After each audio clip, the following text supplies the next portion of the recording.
అస్సలాము అలైకుం వరహ్మతుల్లాహి వబర్కాతుహు. సమాజంలో కొంతమంది పీర్ల పండగ లేదు, మొహర్రం పండగ లేదు, మీలాదున్ నబీ లేదు, రొట్టెల పండగ లేదు, ఈ విధంగా చెప్పుకుంటున్నారు అని చాలామంది బాధపడుతున్నారు. ఇది లేదు, అది లేదు చెప్పే వాళ్ళలో ఎవరో కాదు మేమే. అనగా అహ్లే సున్నత్ వల్ జమాతులో ఉన్నటువంటి అహ్లే హదీస్ వారము. ఇస్లాంలో పీర్ల పండగ లేదు, కొత్త సంవత్సరం పండగలు అంటూ ఏమీ లేవు. ముహమ్మద్ సల్లల్లాహు అలైహి వసల్లం గారు ఏదైతే పండగ అని అన్నారో అది రంజాన్ మరియు బక్రీద్ మాత్రమే.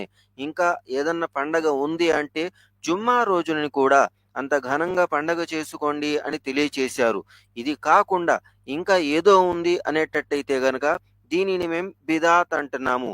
ఎందుకంటే మన్ అహ్దస ఫీ అమ్రినా హాదా మా లైస ఫీహి ఫహువ రద్దున్.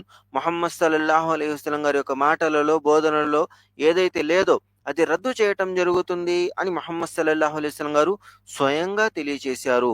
కాబట్టే మేము వీటిని బిదఅత్లు, షిర్కులు అని చెబుతున్నాము.